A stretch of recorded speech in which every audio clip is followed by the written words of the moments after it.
What's one of the best fantasy films out there? Pan's Labyrinth.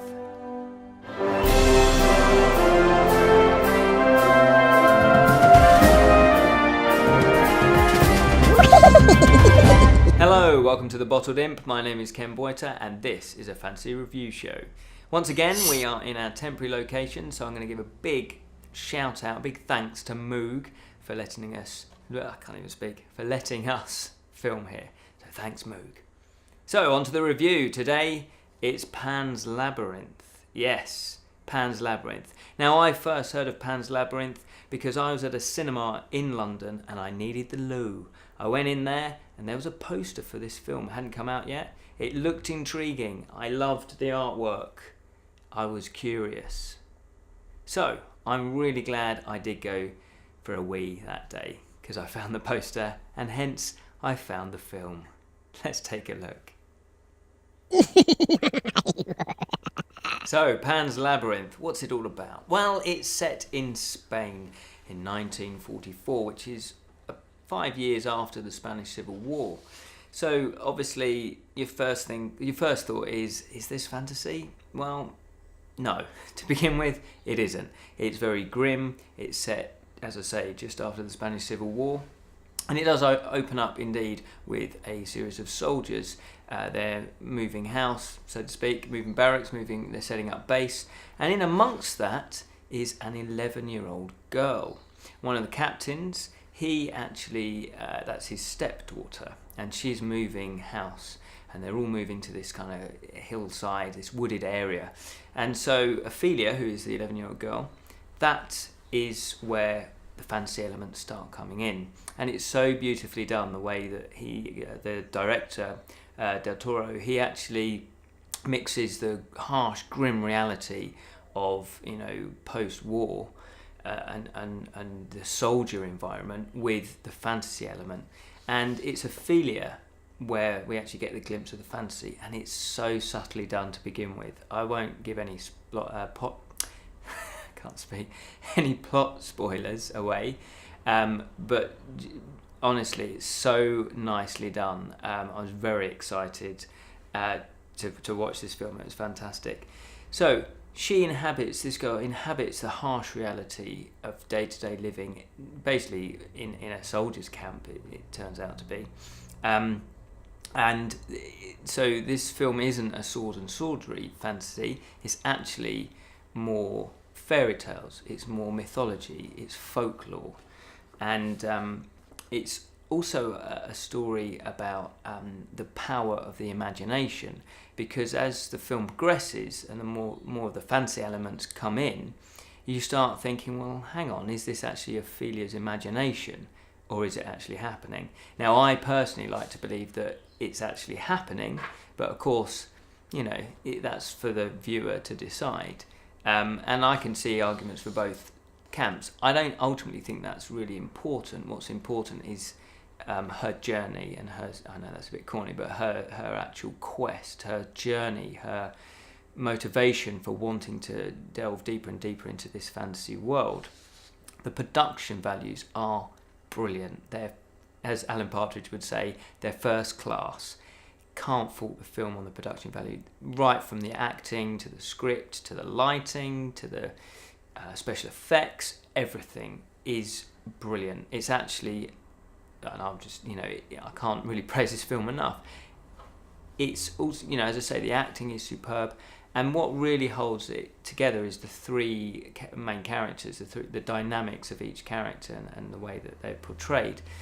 As I say, the 11-year-old girl, fantastic. She's intelligent, she's caring, she's inquisitive, she's kind, and she really does appear wise before her years. Now, in terms of casting for folk stories or mythology, those are the sort of qualities that you really would like in an actress.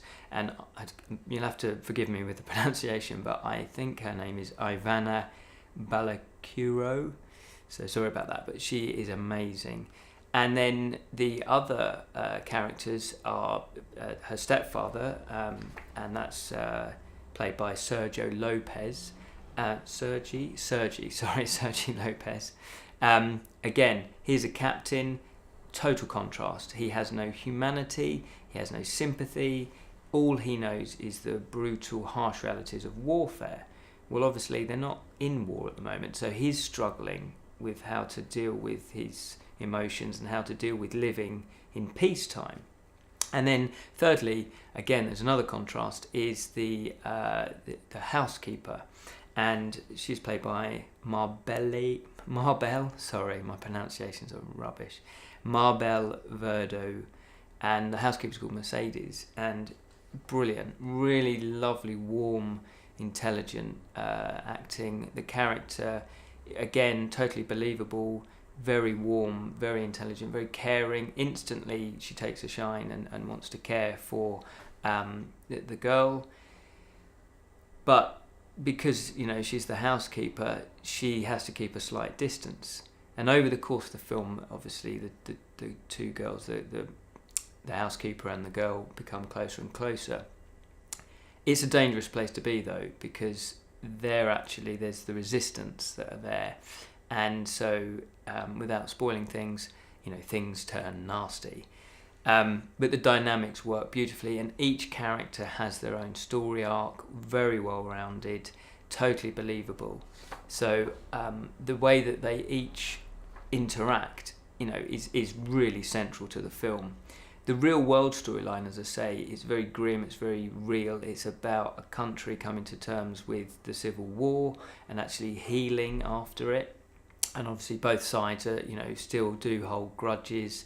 So there is still conflict happening, but it's, more on a personal conflict.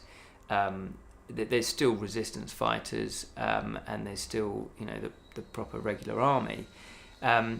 And so you get a sense that the soldiers don't really want to keep fighting, but they're trapped. That's what they do. That's all they know. So obviously they're coming to terms with the harsh realities of peacetime. So the film really does intelligently deal with a country just trying to heal itself. And then you get the opposite side, which is the fantasy side, which is very personal. It's the young girl's, I guess you could say it's her imagination. It's her way of coping. It's her escape mechanism when things get really grim. So that's why, personally, I really wanted it to be real, because you think, yes, that's going to be her salvation. That's where she can hide. It turns out that the fantasy element, the labyrinth, is equally as dangerous. It's mysterious. It's a place that you kind of want to be because it's new and it kind of entices you in. It's very charming. It's very enchanting. But at the same time, there are dangers. There are, fancy creatures there that you're not quite sure whether they're going to be your friend or they're, going to turn around and eat you. And the way that the director handles that, it's as though they are real living creatures. For example, the faun, traditionally half man, half goat. They've gone slightly against that. It's a kind of full goat face. It looks real, believable. The acting is superb, and the way that they've designed it really looks like it's made out of earth and vines and moss. And so it has that real ancient quality to it, and that's exactly what you want, when you're trying to set up something that's myth, something that's existed for hundreds of years. Basically, this is how a fantasy film should be made. It won 3 Oscars, it won 3 BAFTAs, very well deserved. I can't stress this enough. The director knows, as I say, that the acting, the script, everything else comes above the fact that it's a fantasy film, and that's why it works. It's Alice in Wonderland for adults. It explores the legend of Pan. He plays with the concept of the symbolic nature of a labyrinth. So obviously you've got, life, it sounds a bit corny, but life can be a bit of a labyrinth. We don't quite know where we're going. We kind of put one foot in front of another. You can have plans, but then things can change. So again, the labyrinth kind of symbolises, well, for me anyway, the internal struggle that you have with everyday life, plus the external struggle of reality. So you've got your imagination, and that can be crazy enough. So it really does explore all the themes beautifully. I totally recommend this. It's a must-see film. In fact, it's in my top 10 of all-time films, let alone fantasy films. Definitely, I would say probably top 5 fantasy films. In fact, we should definitely, I've said this before now, we're going to do a top 10 fantasy films. So, thanks for watching, and there you go, that's the end of the review. Kind of ran out of steam there. So, thank you for watching Pan's Labyrinth review. Hopefully you've enjoyed it, and if you haven't seen the film, I can't stress enough, go see the film. Let me know what you think of it. Leave comments in the comment boxes. Please subscribe if you haven't done so already, and obviously you can follow us on Facebook and Twitter. So that's all we have time for today. Thanks for watching, fellow imps. We'll see you next time.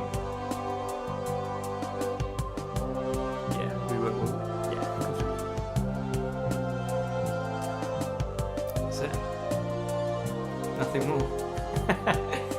Just press the button!